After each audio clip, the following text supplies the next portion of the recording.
Norwegian Cruise Line invites you to experience more in the Caribbean, Alaska, Europe, and beyond. For a limited time, get 50% off all cruises and enjoy NCL's all-new More at Sea cruising package, including unlimited open bar, specialty dining, and more. Visit ncl.com, call your travel advisor, or 1-888-NCL-CRUISE. Offer ends soon. Norwegian Cruise Line. Ships registry the Bahamas and USA. Restrictions apply.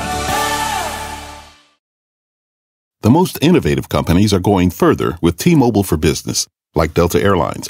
Together with T-Mobile for Business, Delta Airlines is putting 5G into the hands of ground staff so they can better assist on-the-go travelers with real-time information. From the Delta Sky Club to the Jet Bridge, this is elevating customer experience. And Tractor Supply trusts 5G solutions from T-Mobile for Business to connect over 2,200 stores around the country with 5G business internet. Plus, T-Mobile is powering AI solutions so Tractor Supply team members can match shoppers with the products they need faster. This is enriching customer experience. Take your business further at T-Mobile.com/now. You can support this podcast at patreon.com/partnersincrimemedia. I'm Rebecca Lavoie, and this is Crime Writers On.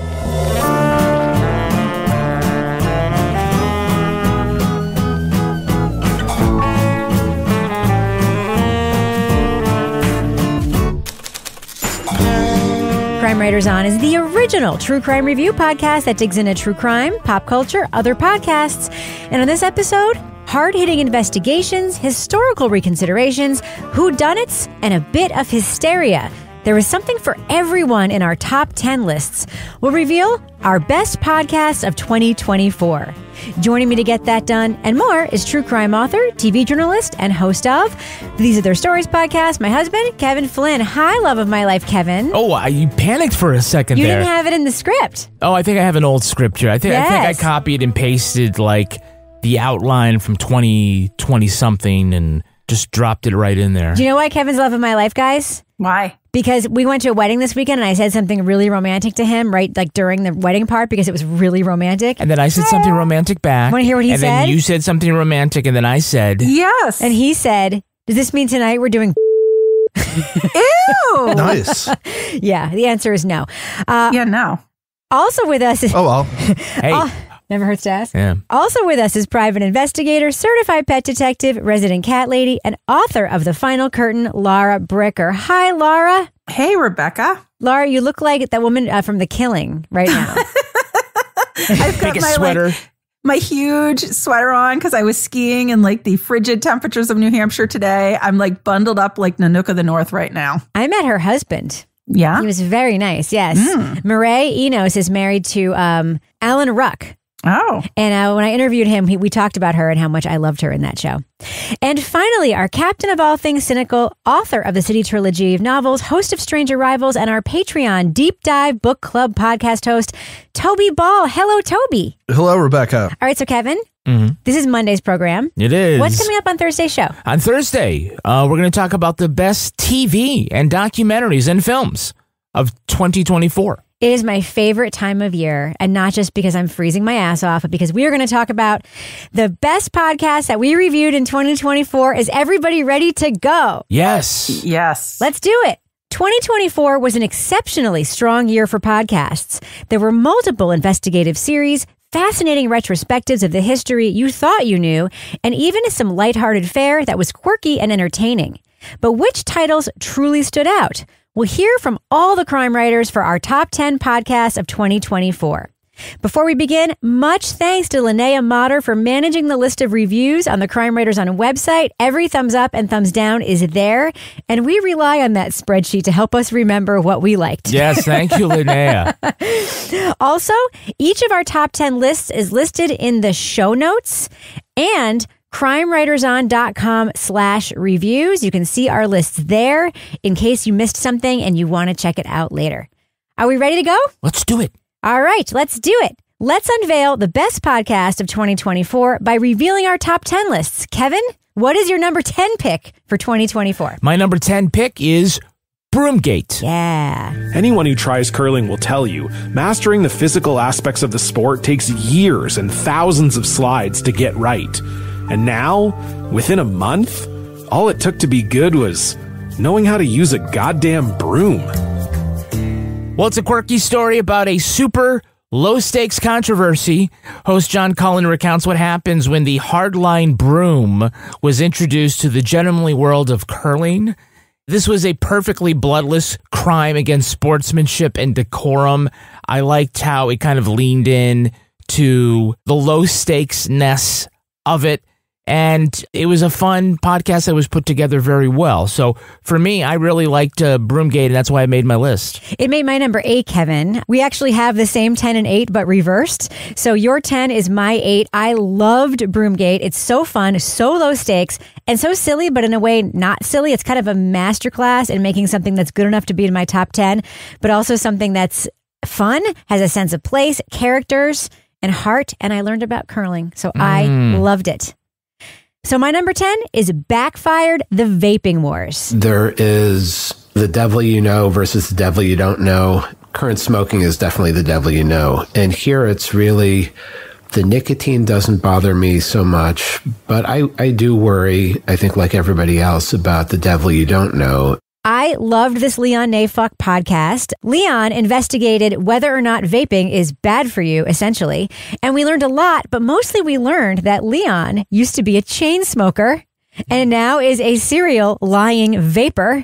And it was just a fantastic start to the podcast and a great investigation. It actually went places I didn't expect it to go. And I got into arguments with people when I gave my summation of it, which, by the way, is maybe vaping's not that bad for you. Don't at me, people. Listen to the podcast and you'll understand what I'm talking about. Kevin, why did you like this podcast? Yeah, I mean, we like virtually everything Leon Nayfuck. So Backfired, this was the first in the series here, which basically looks at bad consequences of business decisions. I thought it was really enlightening. And like you said, what made it really good was that we have a lot of Leon in it, which was one thing that for all the great podcasts that he'd done with Slow Burn and Fiasco is that he just does a great job as sort of a historian. But here we get to hear him talk with his mom and kind of confess about his nicotine addiction. So in Russian.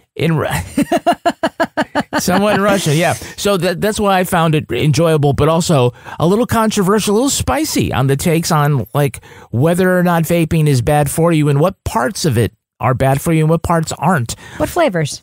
What flavors, yes. So that's why Backfire, the Vaping Wars, was my number 8 pick of 2024. Now, I just want to clarify for the audience, we're going to get all of our picks in, but because the way this list is constructed, some of our number 4s is someone else's number 10, so you will hear all of our picks, even though you don't hear them all in order. Does that make sense, Kevin? Yeah, our 4 top 10 picks. Yes. So, moving on to number 9 picks. Toby, what was your number 9 pick for 2024? My number 9 pick was The Vanishing Point. Since Risling disappeared, her case has been marked by rumors. You hear things everywhere, at the store, or people text you things. They say they heard something from someone else, but no one wants to talk.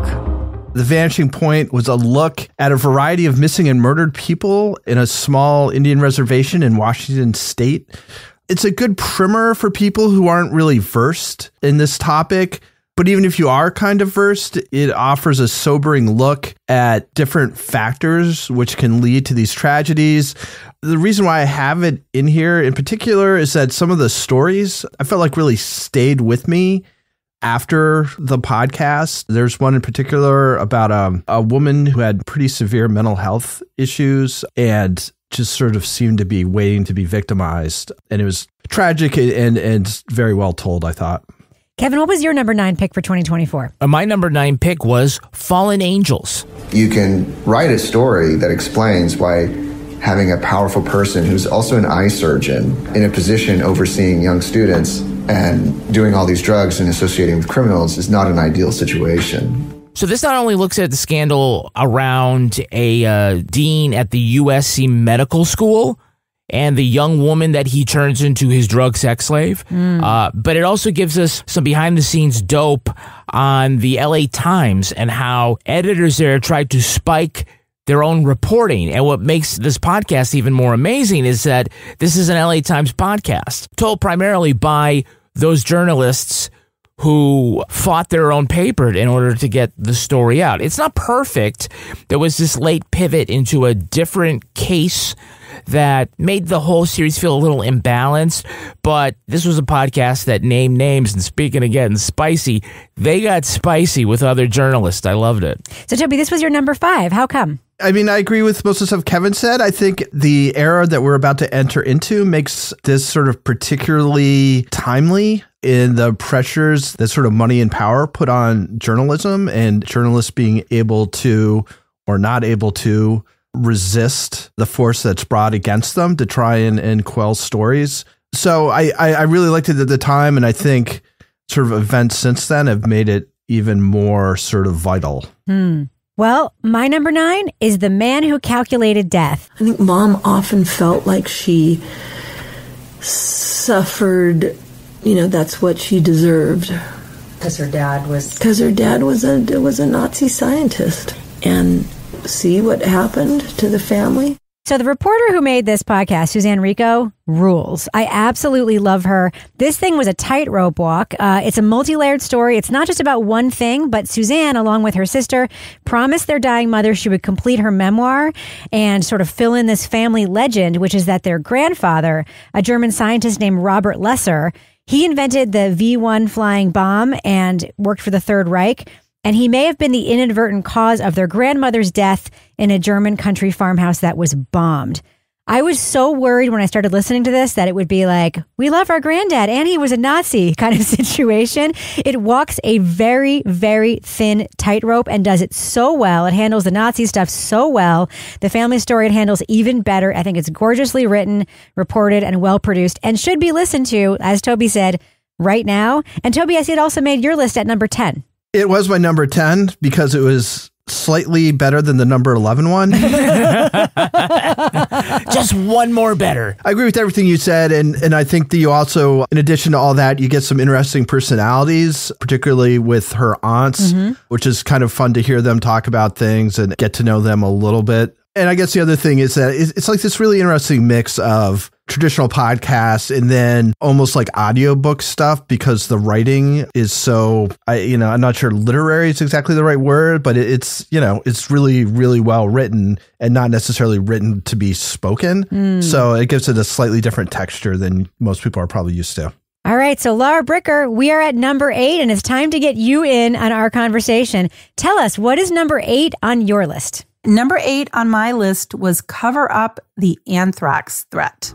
This was the moment in the horror movie where someone goes wide-eyed. It whispers, "The call is coming from inside the house." The results of the genetic sequencing suggested that someone at USAMRIID, the very lab the FBI have been relying on to help its investigation, may have been responsible for the attacks. In the wake of 9/11, there was a series of letters that were laced with a deadly powder that was anthrax that were sent around to journalists and politicians in DC and New York. 5 people were killed, 17 more were infected. And I remember being a newspaper reporter in that era when this was happening. So immediately something like that was something that I connected with because I lived through it. And this podcast took a historical look at this, tracing the FBI's investigation. This podcast had everything. We had interviews with some of the victims, the agents, the suspects.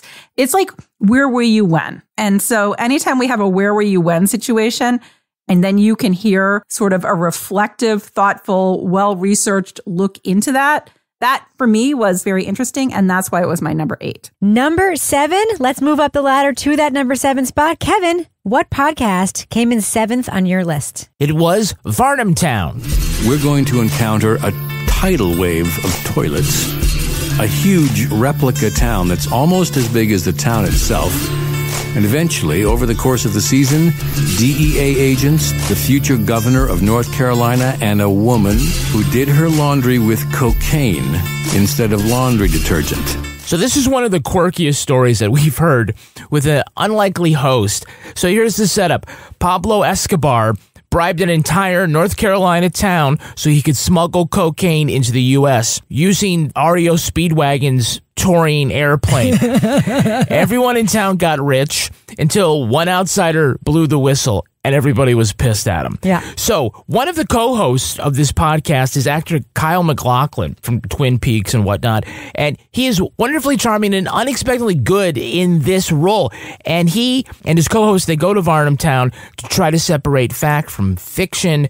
It leans into its wonderful weirdness with attack turkeys and Playboy bunnies and the aforementioned REO Speedwagon plane. So that's why I picked Varnamtown as my number 7 best podcast. Lara, this was number 10 on your list. How come? You know, I love quirky characters. And first of all, I also loved Twin Peaks. So the fact that Kyle was the host drew me in. This was just all over the map. They went out to see this guy at this like bizarre junkyard compound place that was fascinating, Varnamtown itself.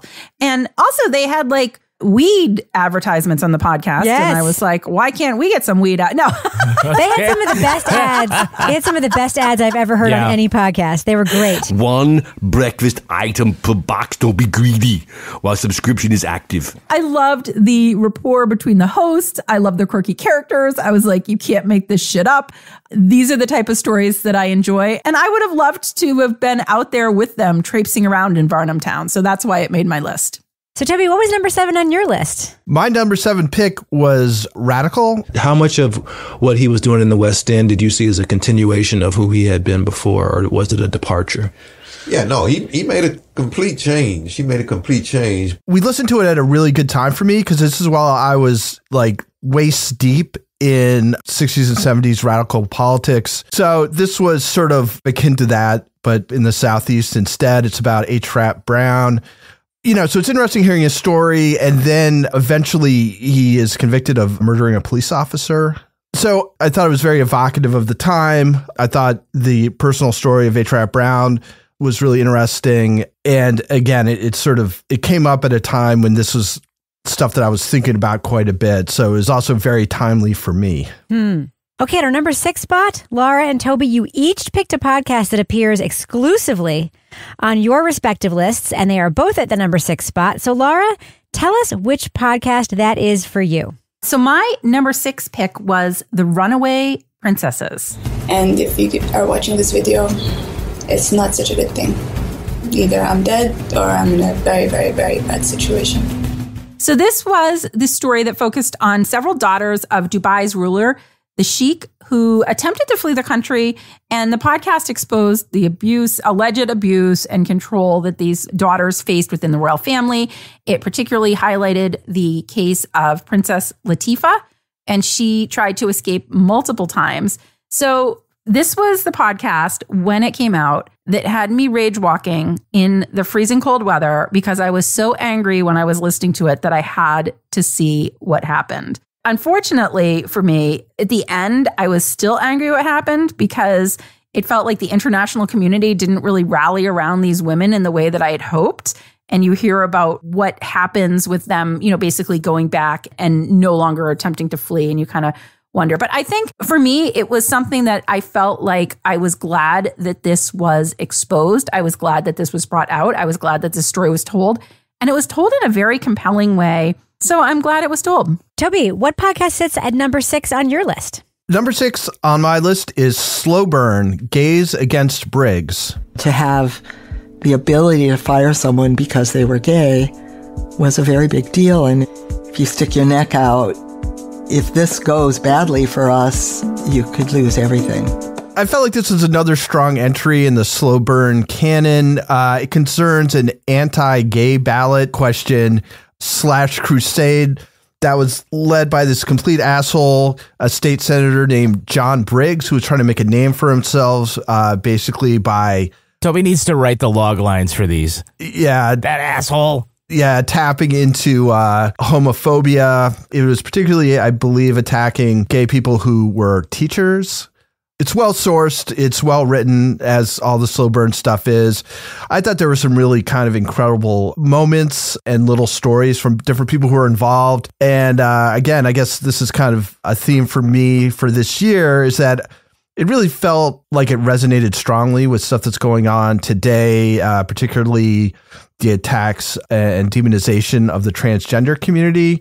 So it felt very of the moment, as well as just being an excellent podcast. All right, we have hit the number 5 spot on our list. Lara Bricker, which podcast made number 5 on your list? Number 5 on my list was Hush. I mean, what do you even ask a guy that just got out of jail after like? Is it even? They're gonna let him out with no money. He has no family here. He's a former longtime drug user.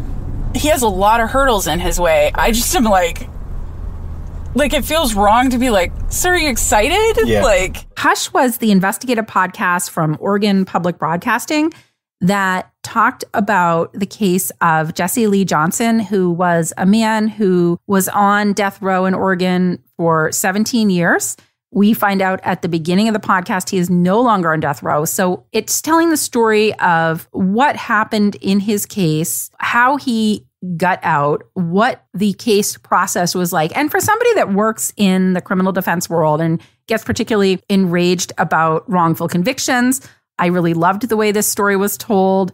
Right up front, we find out he's out. So we know that there's going to be an ending, for me anyway, that I'm like, okay, there's an ending. We know something happens.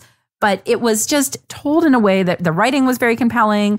The story was well done. And it's, along with the wrongful conviction, it's like the re-entry of Jesse into society after being on death row for 17 years. So I loved this podcast.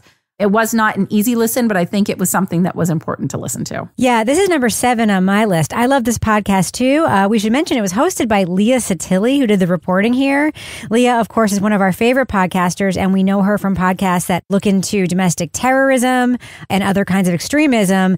But she almost frames this as a kind of extreme story in a way that really works for her reporting style. It's a very close to perfect investigation. It delivers on so many levels. It is exactly what public radio stations should be making and should be doing. And I really, really loved Hush. So, Kevin, this landed at number 6 on your list, right? Yeah, I agree with what both of you guys said, that Leah Satilli is really great here, and Jesse Lee Johnson is a very sympathetic figure here. The case, the murder case behind it, is still open, and they go and they talk to people, and they don't name names, but they certainly leave enough for us to think that a detective should be making a better call. And of course, who doesn't love it when a detective says that he's not racist and then says something racist? Yeah, on tape. On tape. It's there were a lot of interesting characters in here. It's another one of those podcasts that make you question the flaws of the criminal justice system. It also introduced us to some memorable people as well. So that's why Hush is number 6. I'll also just say that I somehow missed this on my list, or else I would have had it in the top 10. I love this podcast too. Also want to shout out to Ryan Haas, who was a producer on this. His stuff is always excellent too. So anyway, I'll say this is 10A. So bad news to the man who calculated death and took off Toby's list. Yeah, that's okay. All right, let's move on to number 4, and I will start with my number 4 pick for the best podcast of the year. For me, that is Murder in Boston from the Boston Globe. When Chuck jumped and the truth was revealed, some people had to confront the fact that they were exactly who Chuck thought they were. Charles Stewart played a racist game on us. We cannot forget, however, that he played out that game on a stage which was already set.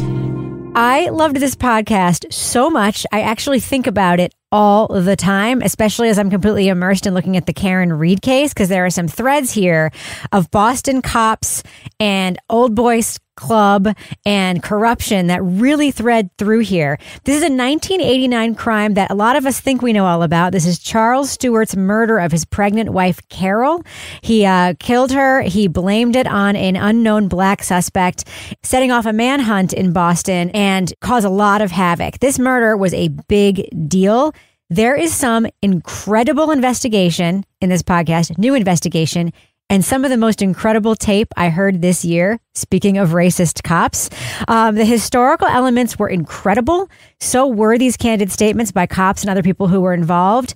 And they dug up some new stuff. They dug up what the cops should have known or did know and didn't do anything about, and how that happened. This is everything an investigation of an old case should be. Plus, it's super entertaining and way better than the companion documentary that aired on HBO. Kevin, I see this landed at number 3 on your list. Yeah, this is my number 3, and I think it's actually very interesting because that was the point I was going to make, is that I can't ever remember doing a podcast or a property like this where at the same time HBO did a video documentary, and the Boston Globe, they seem to share a lot of the electronic resources, meaning that we heard tape in both that were taken from the same interviews.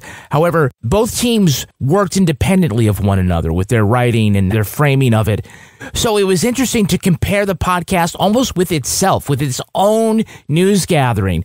And what's different, and the other last time we did something with a Boston Globe podcast, it was Gladiator, about Aaron Hernandez, and the two things they have in common is just that these are like really smart reporters to begin with who have been given an assignment in podcasting.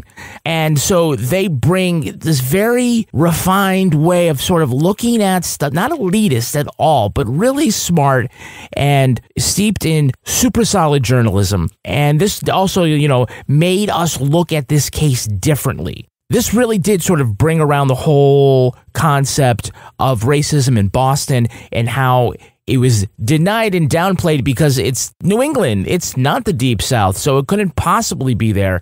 And to show it's worse. It was hiding in plain sight right in front of you.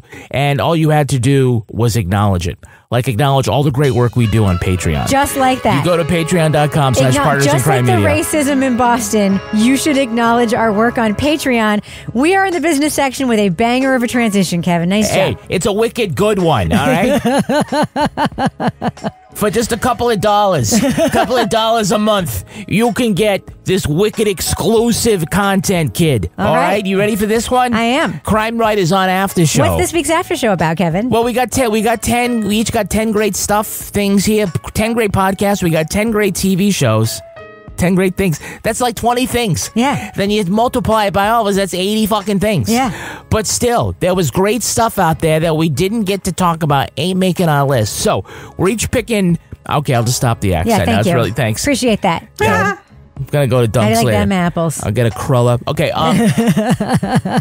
we're just going to take a title from something, either a podcast or a TV show or film that we really liked and just didn't make our list. Like for Toby, it could have been Hush. It could have been. He didn't have to bum rush in with just saying, I made a mistake, but all's forgiven.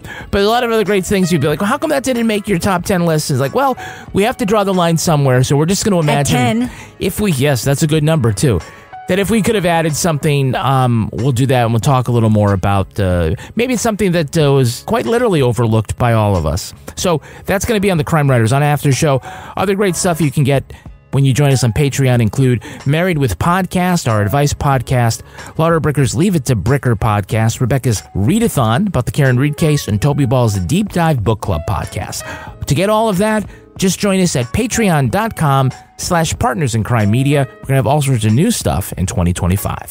All right, Kevin, does thus end our business section? Thus ends the business section. I'm going to go ahead and fade that music out right now. So, Toby.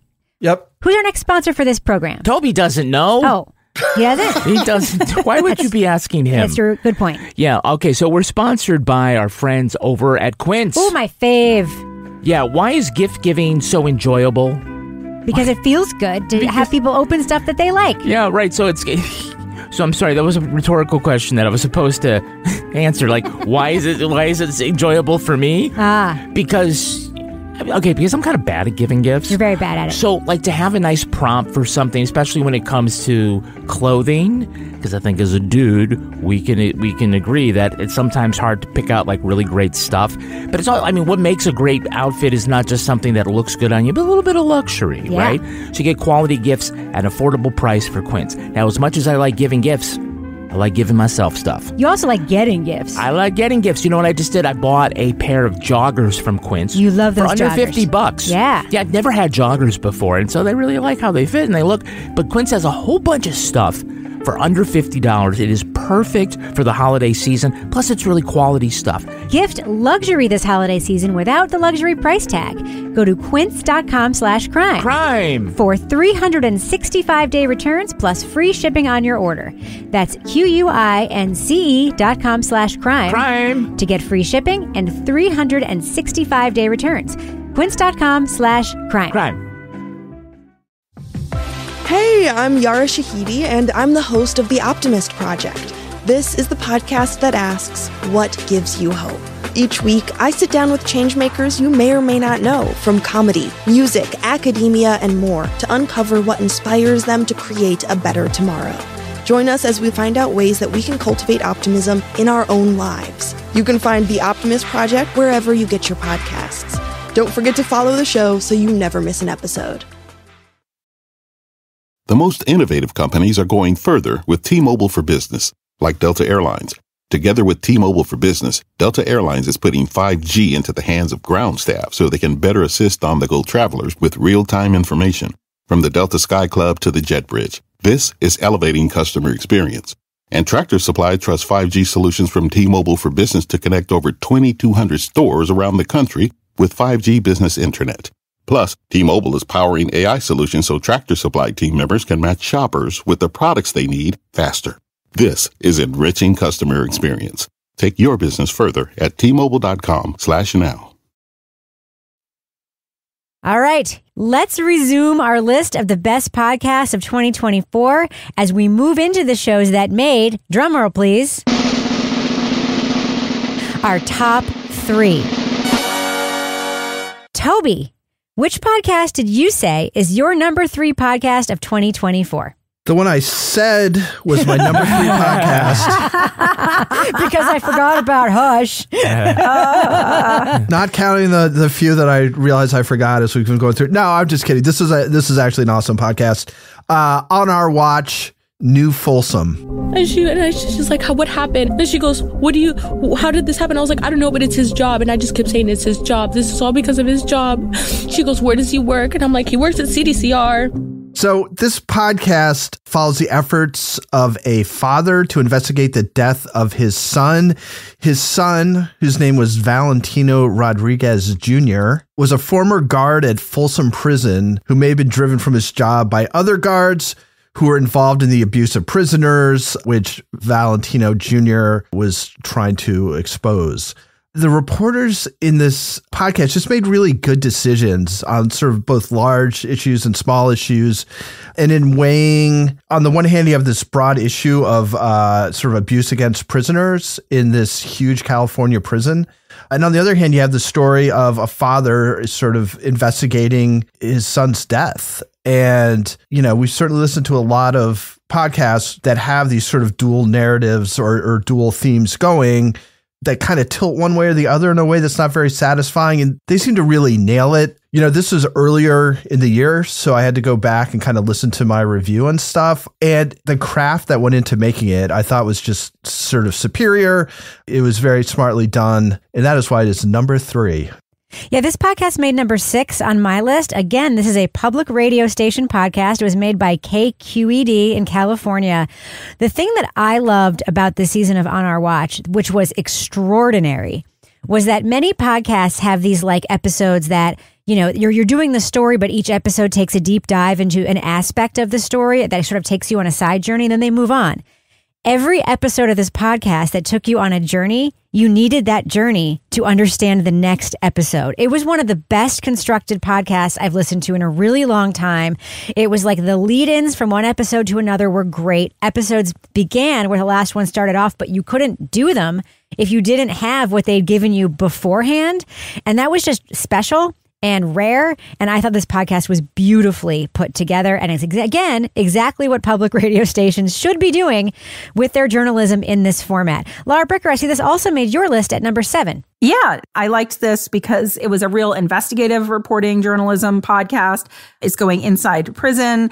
It's all the things I like to hear about with criminal justice, where people are actually going behind the story of something that happened. And you know, it's 5 years after the death, and we follow along to find out what goes on in New Folsom. And as anybody that listens to old time country music, or doesn't even, Folsom Prison is one of those prisons that definitely raises a bell.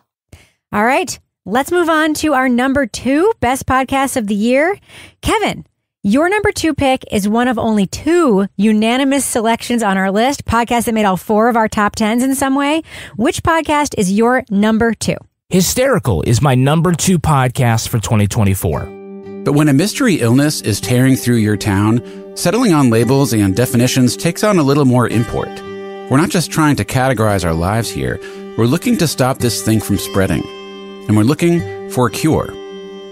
But how do you solve a mystery illness that no one can agree on? 2 words. Dan Taberski. I mean, what really happened when a group of high school girls in Leroy, New York... Leroy. Or is it Leroy? Are you on Team Leroy? I'm on Team Leroy. Fuck it, I'm on Team Leroy. What happens when they develop unexplained tics? No one wants to believe that it could be psychosomatic because it implies that they were making it up. But does it really mean it's not real?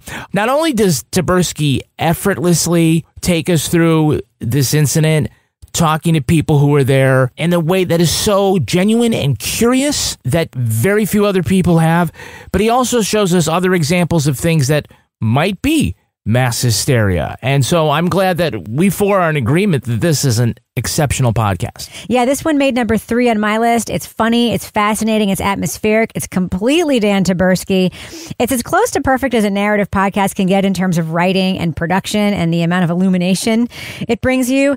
We did disagree as a panel, especially Kevin and I, about some of my feelings about the podcast, and I love it when we disagree. We disagreed about whether or not certain aspects of certain parts. About the topic, not about the podcast. No. We disagreed as to whether or not certain people were actually victims of this psychosis or were just making it up for their own benefit. And I love when we disagree that way. Lara, I see this made number 4 on your list. Yeah, I love anything that Dan Taberski does. His storytelling style and the way that he writes, it's super relatable. It makes any topic that he talks about something that I want to hear about.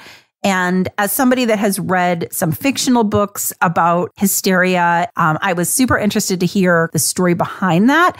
And so, yeah, that's why it made my number 4.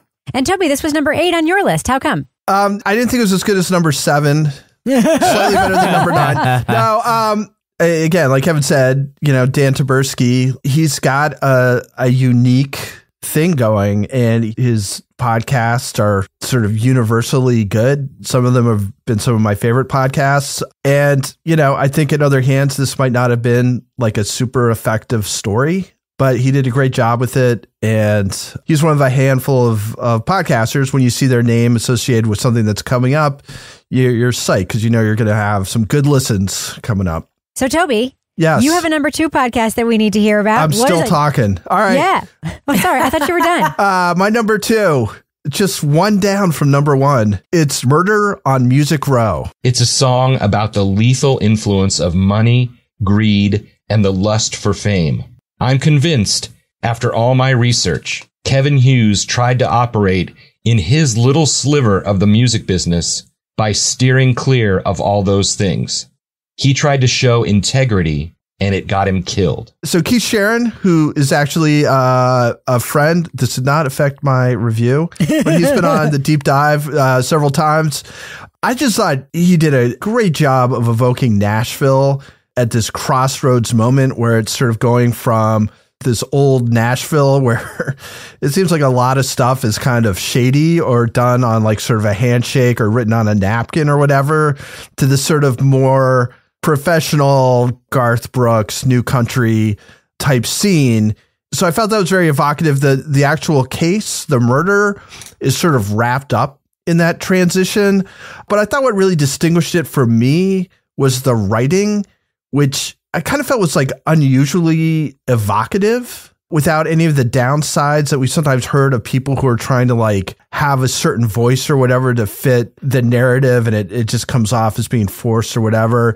The script was just super, super solid, had a feel to it that was pretty unique. And the story's really interesting. And I'm not a country music person in the slightest. I did not feel tempted to listen to the Spotify playlist of all the songs that are referenced. But I did love the portrait of that moment in Nashville and country music. So, Lara, this also made your list at number 9. Yeah, this was my number 9 pick. So I do like the Spotify playlist, okay. Toby. Because as some may remember, I sang a Garth Brooks song at my 47th birthday party at our local dive bar.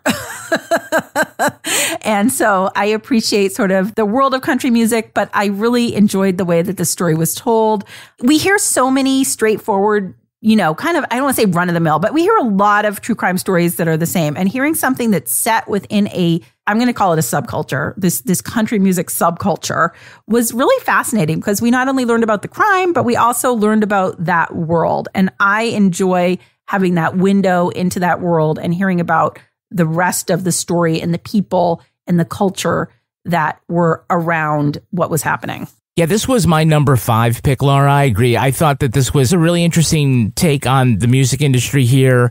And I think they also kind of advanced this mystery a little bit about what happened the night of the shooting. And, when you get to talk to somebody and confront them ever so slightly about the fact that their account of what happened the night that the person in the car they were with was shot and killed, that could be pretty dramatic. So I think it was good all around. And I thought, like all sort of the finer points of the podcast, you can tell when someone has listened closely to the critiques of the crime writers about what makes for a good podcast. They hit all the style points. So you can't fault them for that. So that's why this is number 5. So Laura, what is number 2 on your list? Number 2 on my list is Stolen Trouble in Sweetwater. It was around 3:30 in the morning, and her mother's truck had just started up. She watched it pull out of the yard, through the metal gate, and off down the red dirt road. Why would her mom be leaving in the middle of the night? This is the latest season of Stolen from Connie Walker, who is one of my all-time favorite storytellers and reporters. I love her ability to interview people and to connect with people and to make her interview subjects feel comfortable in a way that they open up and share details and information. So this one is set in the Navajo Nation. Connie does an investigation into the cases of 2 missing women in a place where you can get away with murder because, number one, there's no police and things happen there. So having had the background of hearing some about the Navajo Nation in that documentary you watched last year, but then getting the Connie Walker treatment in this season of Stolen, Trouble in Sweetwater, where we hear her go out and actually connect with people in the community, talk to people about what happened. And also, missing and murdered Indigenous women is an issue that is getting a lot more attention. But when it gets attention from somebody with the reporting chops of Connie Walker, you should listen. And that is why it's my number 2. Yeah, this was number 4 on my list. And I'm going to add something to what you said, Laura. Connie Walker is an incredibly vulnerable journalist, the way she presents and the way that she is herself when she does her reporting. She is also tough as nails. Mm-hmm. There are scenes in this podcast where there are places that people tell her, like, don't go there. And she goes there because that's the job, right? And it's just wonderful hearing her do her work. She does it like no one else. The stories she tells are incredibly important, and she's one of the only journalists bringing these stories to us. And remember, she is a Peabody and Pulitzer winner who is now somehow no longer working at the place that made this podcast. They canceled this podcast. It is the biggest crime that happened this year in our industry, was the cancellation of Stolen. It is a fantastic podcast. Anyone who hasn't heard this season needs to go back and listen to it. Toby, this is also on your list. Where did it land for you? This is number 4 on my list, and I echo what you and Lara both said. Connie she's unique in this sort of combination of empathy, but also like dogged. So, like I said with Dan Taberski, it's like when Connie's got a podcast that comes out, you get excited because it's going to be impeccable. And this is just, another strong podcast from her. And I essentially just echo what you guys said. All right, here we are at the apex of our list. Right after the break, we will hear what each of us picked as the number 1 podcast of 2024. That's coming right up.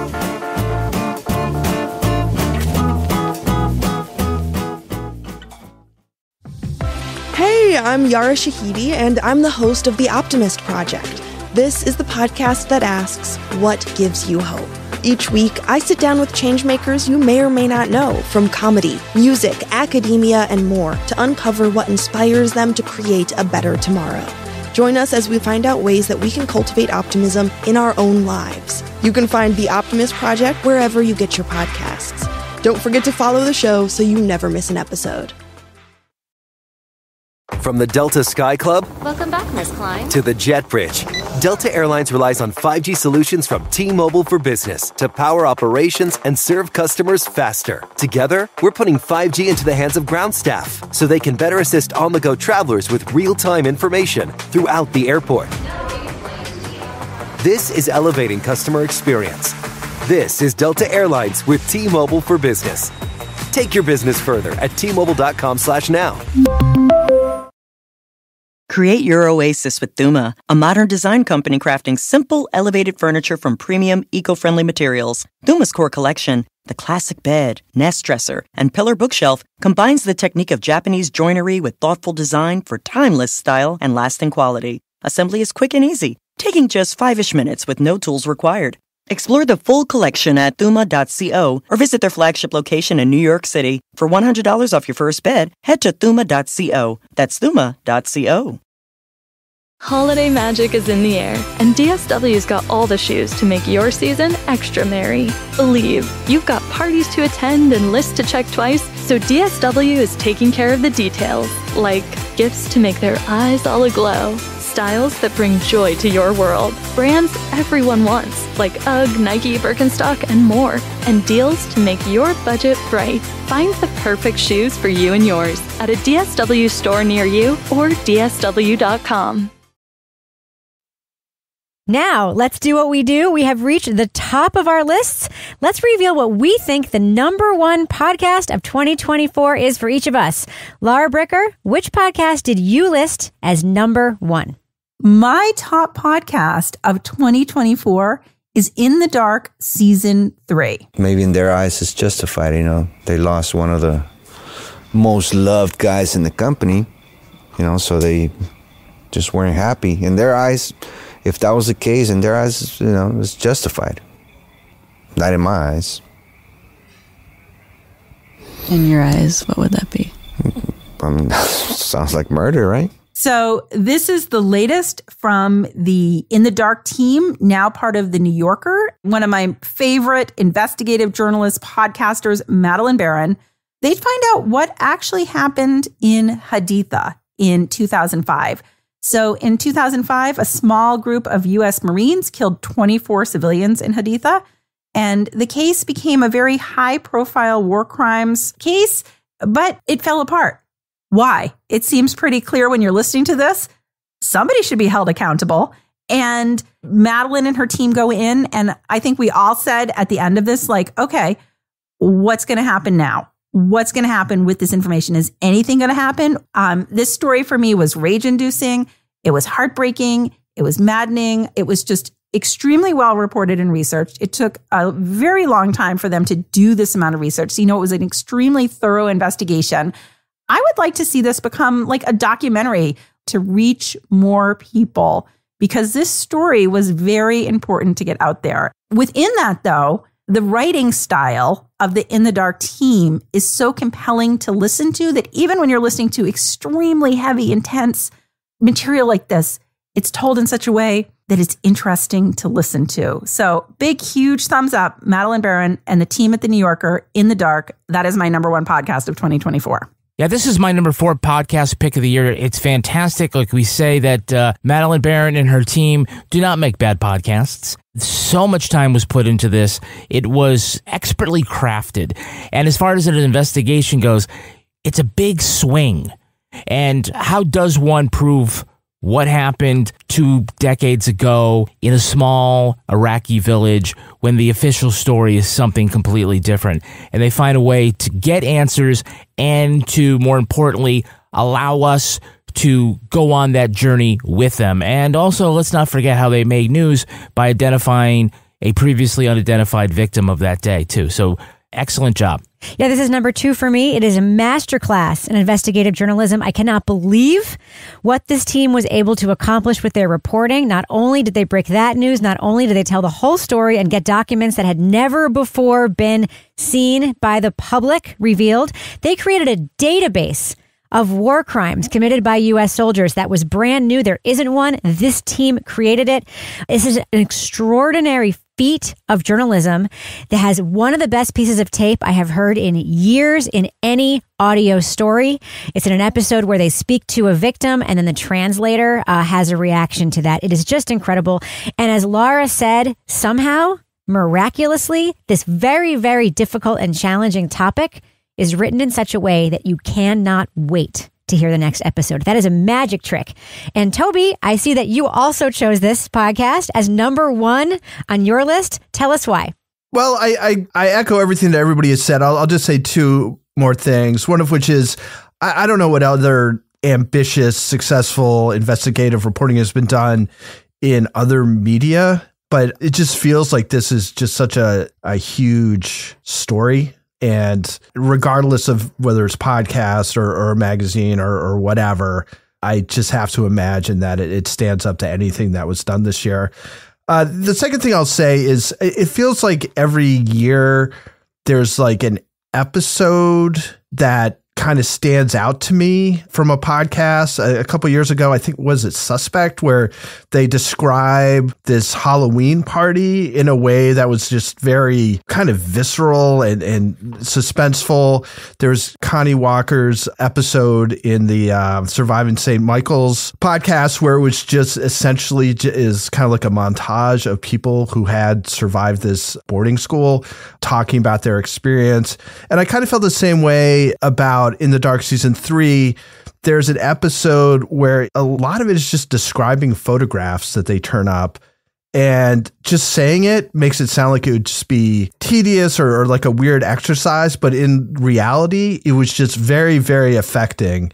And the New Yorker actually published the photos afterwards. And I think the way that the photographs were described kind of brought out the horror of these photos that if you just see them without that context, maybe doesn't hit you quite as strongly. So anyway, it was my number 1 of a year where there's a lot of great podcasts. So hats off. Well, I'm going to tell you, I really struggled because that was my number 2, as I said. I really struggled about whether or not that should be my number 1. But then ultimately I decided that my number 1 podcast of 2024 had to be, it just had to be, Beyond All Repair. Even when asked point blank back in 2017, do you think she did it? I don't know. Everyone's got a different story, and this is where I just kind of surrender to the justice system. Beyond All Repair is, I can comfortably say, one of my 2 favorite true crime podcasts of all time. I loved it so much that I pitched a panel to a major podcast conference just so that I could meet and interview the reporter and host behind this podcast. That's WBUR's Anne-Marie Sievertson. She created this podcast in collaboration with Zach Stewart Pontier, the creator of The Jinx, and also behind the podcast Crime Town. This is a story that when you just describe it, does not sound like a story, really. It's the story of Sophia Johnson. She's a woman who was tried twice and acquitted for the murder of her mother-in-law, Marlene. Now, what's the there? She was acquitted, right? This isn't somebody who's maybe wrongfully convicted. This isn't somebody who's like has a high stakes situation that they need to fight for their public perception. This is somebody that no one's ever heard of before, right?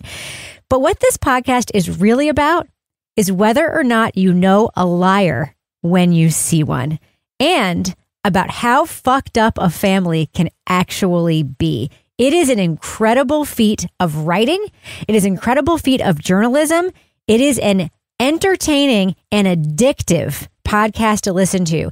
And this construction of it is just so unbelievable that just like in Suspect Season 1, Toby, you were describing that Halloween party. By the way, that's also in my top 2 favorite true crime podcasts of all time. You listen back to that Halloween party and actually all the clues to the whole podcast are in that episode. This podcast is similar, except what the magic trick that they do is that every single time I wondered what happened to some thread or what happened to something or was curious about a thing, within like a minute, Anne-Marie Sievertson addressed that thing and like satisfied my curiosity.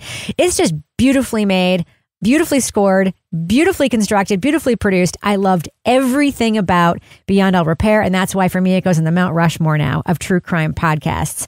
Now, Lara Bricker, this was high up on your list as well. Yeah, so this was my number 3 podcast. We know I love a wrongful conviction story that is researched and investigated and fleshed out in a way that you can see that there's a reason that this happened, and there's a reason that it wasn't right. And you hear about this, obviously Sophia, she's newly married, she's got her baby on the way, and now she's the prime suspect.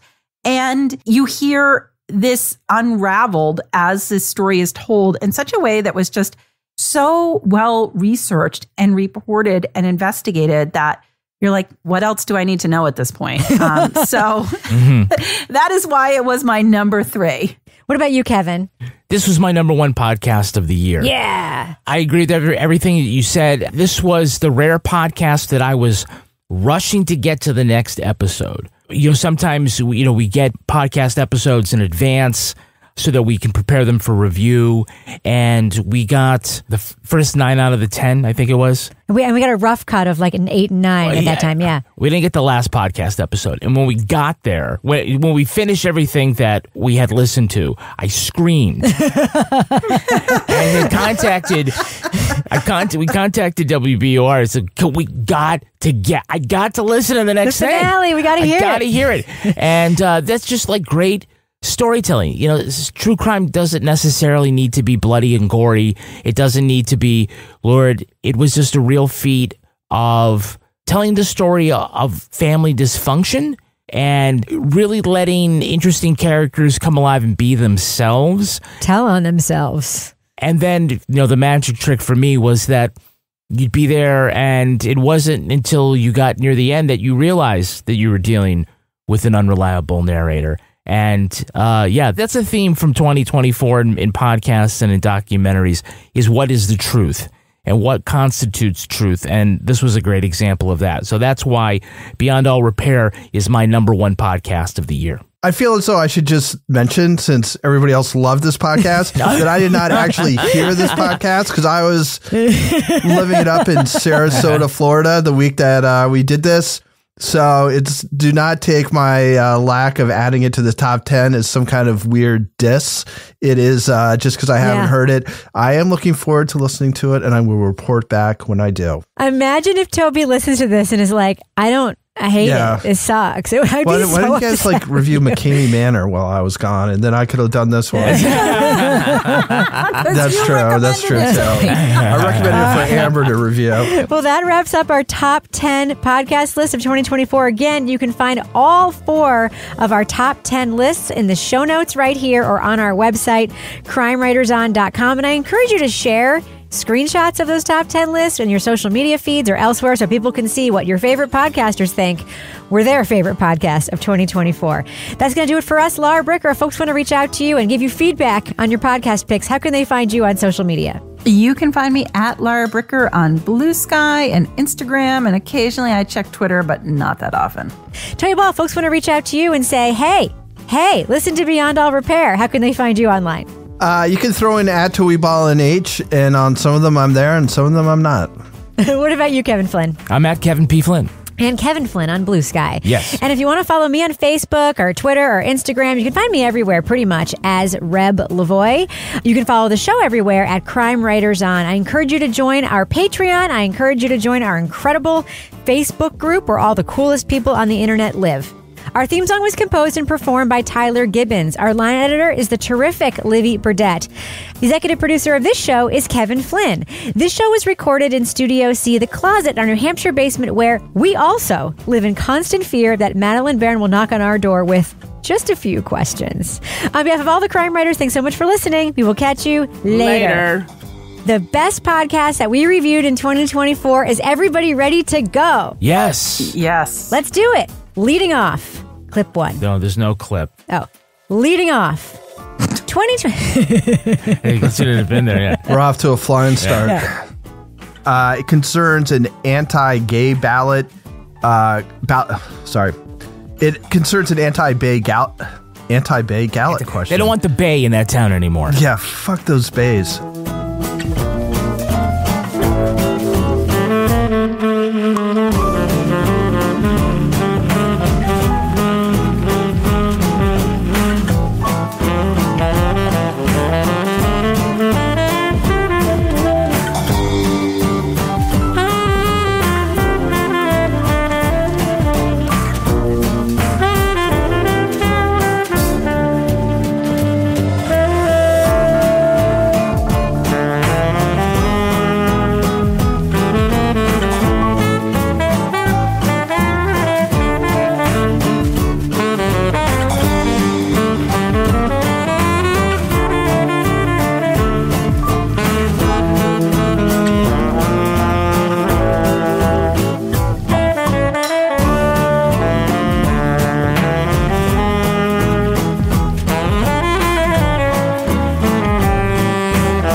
Partners in Crime Media. Hey, I'm Yara Shahidi, and I'm the host of The Optimist Project. This is the podcast that asks, what gives you hope? Each week, I sit down with changemakers you may or may not know, from comedy, music, academia, and more, to uncover what inspires them to create a better tomorrow. Join us as we find out ways that we can cultivate optimism in our own lives. You can find The Optimist Project wherever you get your podcasts. Don't forget to follow the show so you never miss an episode.